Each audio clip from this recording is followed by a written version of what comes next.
Okay, so in last video I talked about the equality of outcome. This one is going to be equality of opportunity. This has been spelled out by many people. I just wanted to give a little bit different take on it, maybe from a leadership perspective, that might give you an indication of why the economics, the job markets, the means of production, as the Marxist morons would like to claim into social or communist regimes, will never work from the equality of outcome scenario, equity, if you want to call it that. But the equality of opportunity is like this. You take a group of people, let's say 5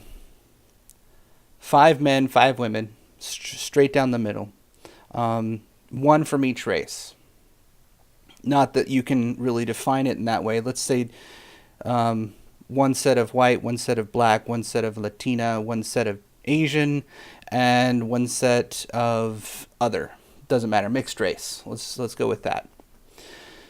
And each one of them go and take a intelligence test. Actually, since we're going with the job market, let's say they're taking an aptitude test for engineering. They're each taking.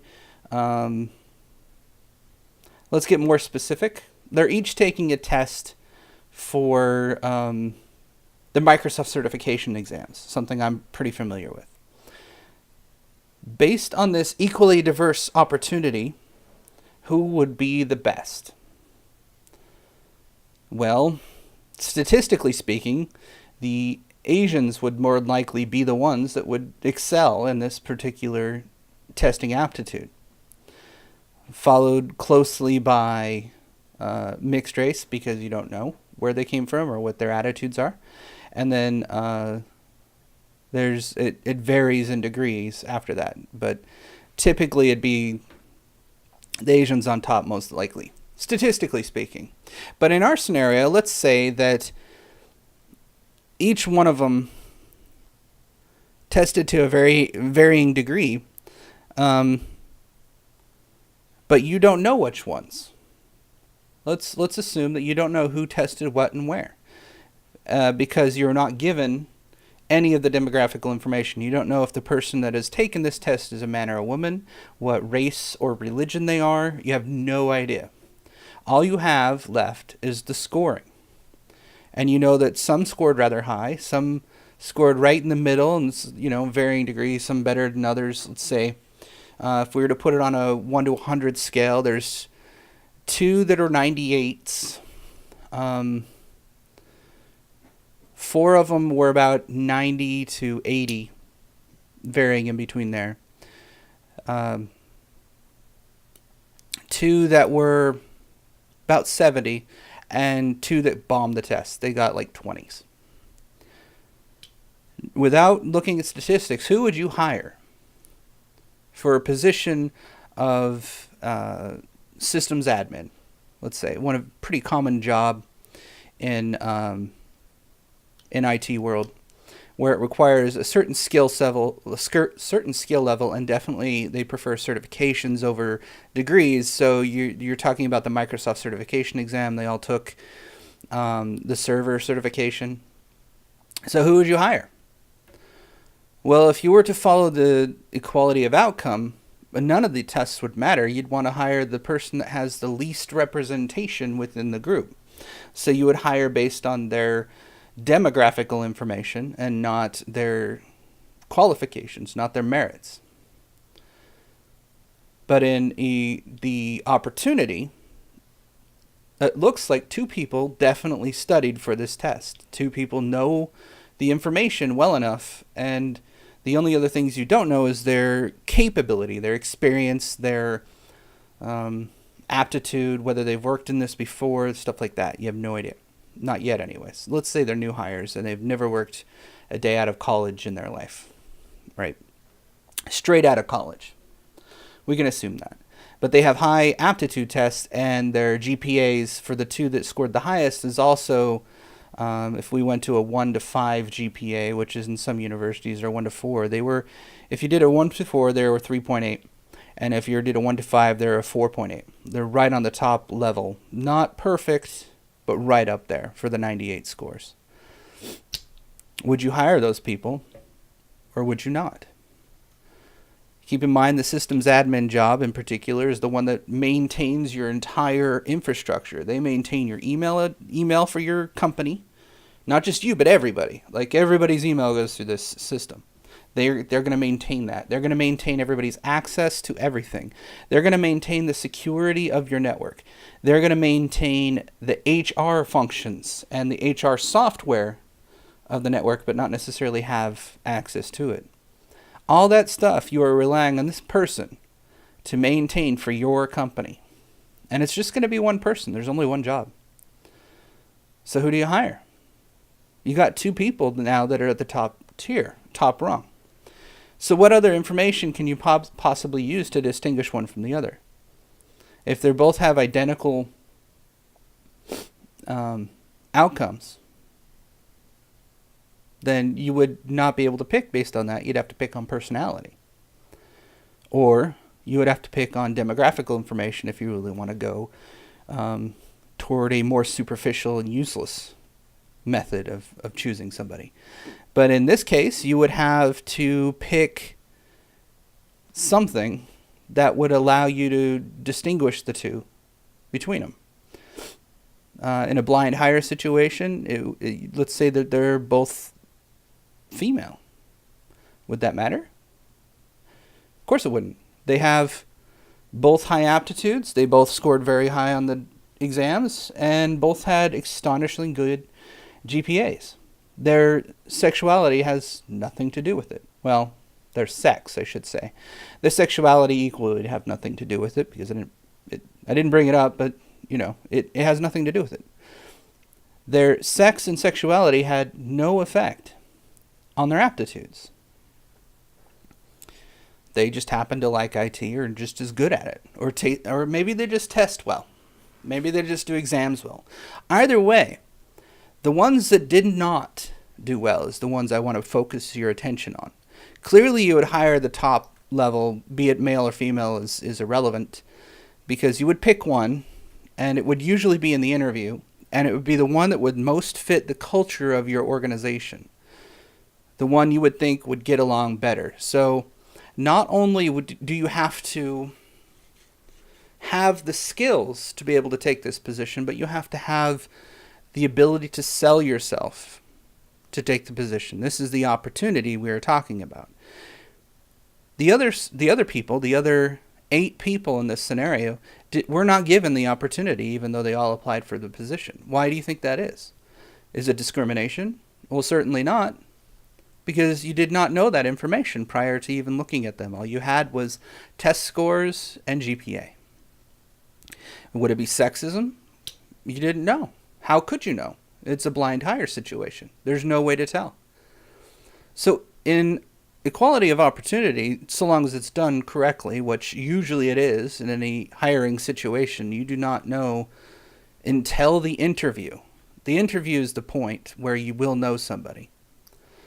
But prior to that, you have no clue. You might have a name, and that's about it. You might have an address and a phone number.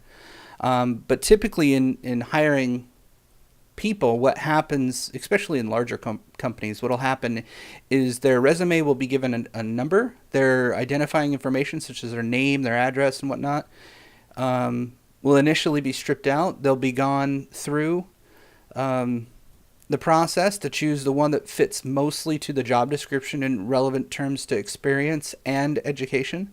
And the ones that end up on top, out of, say, 250 resumes, you might get 10 that actually fit the job that you're looking for. Those 10 then will have their information put back on so you can contact these people and have an initial interview. That initial interview is your opportunity to sell yourself. If you do not sell yourself, or you present yourself in such a way where you kind of give the person an edge where they don't necessarily like you for some reason, well, then you're not going to get that job. Is that sexism? Is that racism? It certainly may be. It could present in that opportunity as a racist or a sexist issue that we cannot deny. However, To say the entire system is sexist or racist is erroneous, because what you do for initially is look for the most success or the most qualified person to fit the position. Once you do the interview process is where equality opportunity has its flaws, and this is where I'll cover them. So some of the flaws that come up with the equality of opportunity is there's a lot of qualified and indeed highly skilled people out there that would fit the bill for any given position or situation. But maybe they just don't know how to sell themselves right. So they're not very good communicators. They don't know how to sell themselves to the individual when they're being interviewed. Or maybe they get asked a tough question and it kind of stumps them, so they don't know how to respond. Well, you had the opportunity and you blew it. It's not anybody else's fault but your own. And this is one of the flaws that the equality of opportunity has, is that it's completely reliant on the individual to deliver their own opportunities to fruition. It's not up to anybody else. There is no opportunities given to you, as would be an equality of outcome, but then your merits, your abilities, and your skills would have nothing to do with you getting the position. It would have everything to do with trying to make a demographical situation a reality, which is just toxic to begin with. So, opportunity, another flaw in the equality of opportunity is the blending where you need to not only just pick the most qualified person, and not only do you have to go through and kind of decide who would fit the culture, but let's say they did sell themselves well and whatnot. Well, the hiring manager and that interaction, that social interaction, his own personal biases or her own personal biases may become on display to where they won't hire you based on whatever. Unfortunately, this can also be abused by those that are social justice-y or not social justice-y, right or left wing, it doesn't matter. So, for example, in the BBC, they actually put out there that if you're a minority, we'll hire you.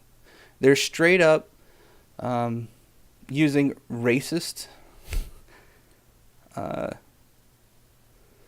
methods to hire people. It is now just an opportunity to ethnic minorities. The ethnic majority is then necessarily discriminated against.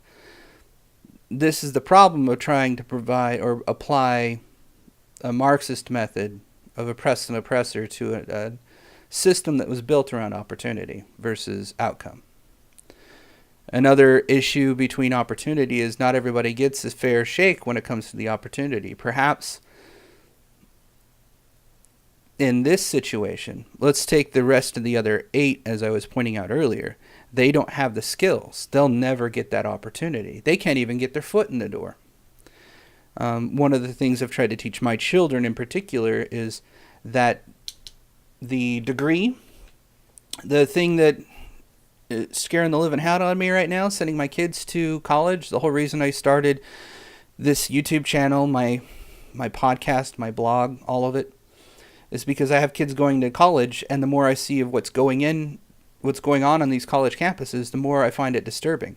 I've raised my kids to be exactly the opposite of a Marxist, and I really don't like the idea of them being chased around on campus by a mob with tear gas, explosives, baseball bats, and other weaponry. It disturbs the living shit out of me. I don't like that idea. So when they go to college campus, the only thing they should be there for is to get that piece of paper. Get in and get out. You get your bachelor's, you can get a decent job. You get your master's, you can get a really decent job. You get a PhD, it's useless for getting a job. I got my PhD because no one else in my family has gone past high school. None. Zero. I got a couple people in my family that have an associate's now, and that's it. I am the only person in 4 generations beyond my uncle that has gotten anywhere past a master's degree. And that was my purpose. That's why I did it. It wasn't exactly what I was looking for, actually. I have to be honest. I was actually looking for psychology of some sort, and organizational psychology seems the most interesting to me, which is why I went organizational leadership. It's still a psychological degree, but it's studying the sociological aspects of leadership, which is psychological influence. Anyways, I digress. My point being that the other 8 did not have the skills, the merits, or the capability of getting this sysadmin job. Maybe this is the only job you had. Therefore, they are left to suffer. They are left out in the wind. They will not get this job. They have to apply for a different job. Maybe this is the job they wanted, but they don't have the skills for it. So, tough. You don't have the merits and skills. This is not what you're good at. This makes them suffer. It puts the onus of failure on the individual. It's not the system's fault that they did not get the skills they require. Their standards are set at such a level that they want the business to succeed and not barely scrape by. And that's why in the economic situation we have, in capitalism in particular, equality of outcome is a failed business model, where equality of opportunity is the model that will get you the most talented people every single time, and those people will be able to make your business succeed. In every organization I've worked for thus far that I've seen social justice applied, it has never done well. It's always made the company tank. It's made all sorts of political issues. I mean, look at what's going on at Google right now. That social justice business model applied to them has made a toxic environment where people are just miserable and unhappy, and now they're getting sued for it. Whereas the other organizations I worked for before, it's all based on meritocracy. You get what you earn. If you do well, you earn well. If you do even better, and they have like a bonus system based on your performance, you usually end up getting better too. But that's the thing that makes it difficult for equality of opportunity, is those that don't have the skills get discouraged. They don't want to try. Perhaps the thing that is most irritating in this situation, and a thing I'm going to cover in a different video about career choices and education in particular, is perhaps the skills you went to go get weren't the skills that you were good at. Perhaps you went into that thinking you can get the money, that you can get paid well for getting that job. Because in IT, yeah, we get paid well. IT is a lucrative position, and there's not a business on this planet that doesn't use IT in some form. So, I mean, there's 3 main realms of industry that will never go away. Typically 2, but sometimes 3. One's the government, so law and politicians and all that jazz. The other's IT, and the third one's healthcare. Those 3 will never go away so long as we have a civilization. People will always get sick. Technology's never going away. And government, for better or for worse, is a necessity to meld a nation together. It's not always done well. It's not always done great. We got a special person for a president right now. But, it is what it is. At least we have something versus chaos. At any rate, I hope this makes sense to you. If you think about it, equality of opportunity is really the only solution that makes sense, because no 2 people are the same, and you don't want to lower the standards so much that anybody comes in and can think they do the job, but they do it so poorly that it ruins your business. You end up losing money. But those that could strive and achieve for greatness have no motivation, like I said last time. But in opportunity, you want to do well and you want to present yourself well so you can earn well and make more. And in the next video, I talk about education and whatnot, and why it's important, and why social justice on campus is destroying that mythos. It's because the only thing that paper is good for is getting your damn foot in the door. After that, it's all on you. And unfortunately, that is also a major flaw of equality of opportunity. What's on you, you have to own. if you don't know how to sell yourself, there's ways to learn. There's people that'll coach you. But the onus is not on the system. It's not on anybody else but yourself. And that is the most difficult thing for people to understand. So thank you for watching this one. I hope you enjoyed it. Quite a little bit more boring. I'm going to have some fun this weekend on my next couple. I have a Steve Shives video planned. I also have something very special planned for Dr. Christy Winters. Oh, that's going to be fun. Not quite done doing the research on that one, and you'll see why when I publish that guy. It'll be great. So, let me know what you think, and thank you very much. I will always be most grateful. I must leave now.